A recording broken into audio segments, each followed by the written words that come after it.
Har kun nima pishirsam ekan deb o'ylayapsizmi? Unda meni profilimga obuna bo'lib oling. Kundalik pishirgan narsalarimni video va retseptlar bilan qo'yib boraman.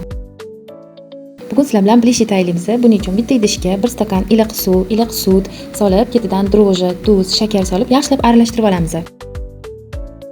Aralashtirib bo'lganimizdan keyin eritilgan sariyog' yoki margarin solsak bo'ladi. Ularni ham hammasini yaxshilab aralashtirib, ketidan un solamiz. Albatta elangan bo'lishi shart.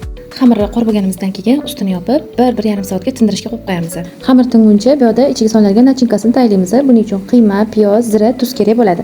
Tingan xamirni yana shunaqa kichkina zuvalachalarga bo'lib 15-20 daqiqaga tindirishga qo'yib qo'yamiz. Ikkinchi marta tindirilgan xamirimizni dumaloq qilib yoyib, ichiga ozgincha nachinka solib, videoda ko'rsatilgandek qilib tugib olamiz.